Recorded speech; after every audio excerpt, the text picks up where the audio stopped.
The honourable member for Sherwood Park, Fort Saskatchewan. Well, thank you, Mr. Speaker, and I'll be sharing my time with my great colleague from Yorkton, Melville. This is an important report from the Foreign Affairs Committee, which focuses on many actions that are required from Canada in terms of continuing but strengthening our support for the people of Ukraine. Mr. Speaker, this week at the Subcommittee on International Human Rights, we had harrowing testimony about how, as part of their illegal genocidal invasion of Ukraine, Russia is using child abduction. The children are being abducted from Ukraine, brought to Russia, and this is part of the genocidal campaign of the Putin regime. Harrowing testimony, and we'll be hearing directly from victims at next Tuesday's hearings. This underlines how critical it is that we stand with Ukraine, that we fight for freedom, that we stand for truth and justice. In particular, from yesterday's testimony, the point was made about Ukraine's territorial integrity. The territorial integrity is not simply or primarily a matter of land. It is a matter of people. That when Russia takes over or tries to take over territory, it is not just stealing land. Russia, the Russian regime, is involved in a campaign of stealing people, of forcing people into their authoritarian orbit, of a campaign of sexual violence, and of stealing children from their families.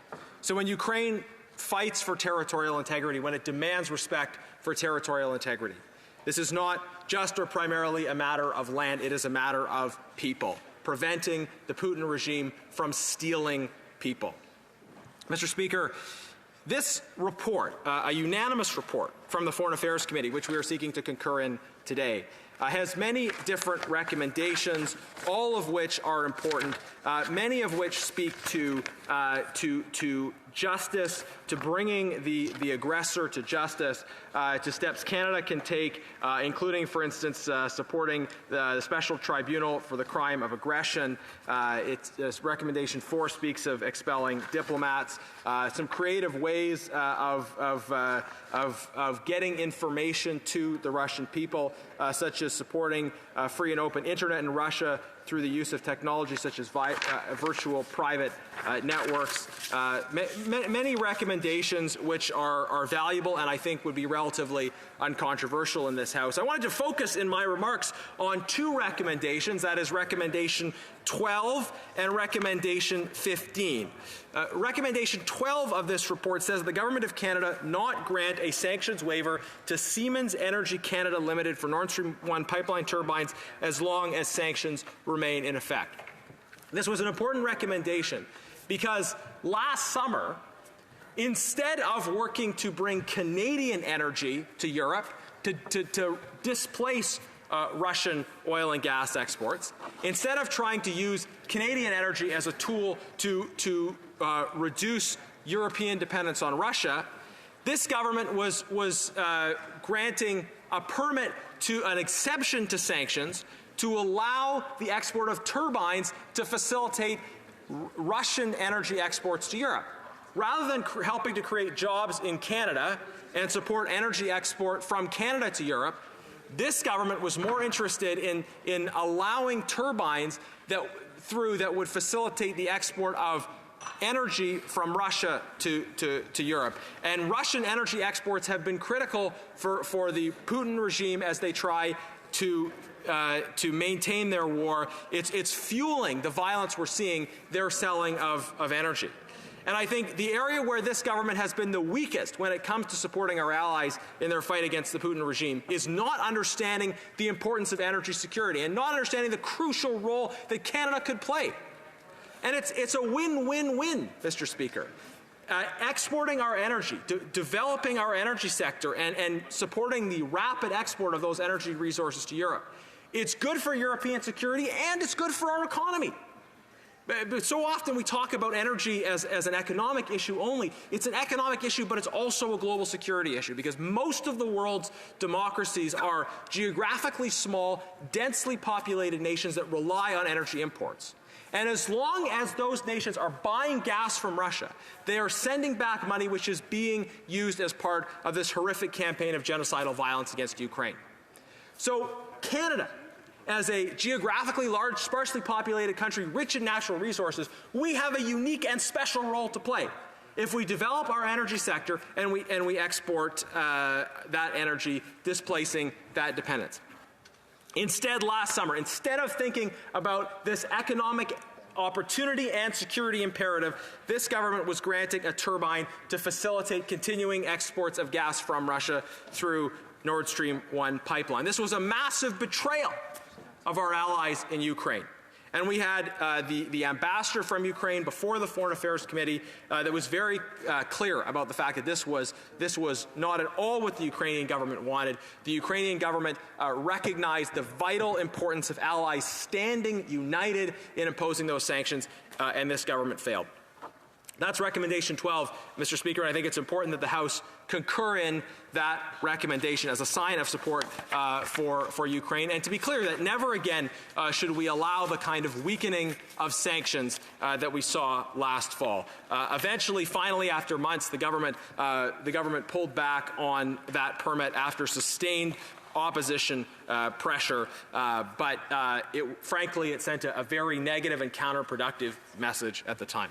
Finally, I want to speak about Recommendation 15. Recommendation 15 calls on the Government of Canada to list the Wagner Group, a Russian mercenary organization, as a terrorist group under the Criminal Code.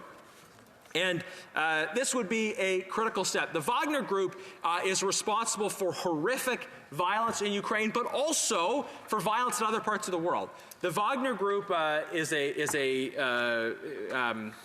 organization, notionally private military organization with close affiliation with the Russian government. Historically, of course, there have been some structural changes since the abortive coup that we saw, and some further developments since this report was tabled, although it still, I think, makes good sense to list the Wagner Group as a terrorist organization as per this recommendation, as well as to look for the ways in which the sort of institutional architecture of this oppression evolves or shifts as the Russian government kind of responds to the abortive coup that took place.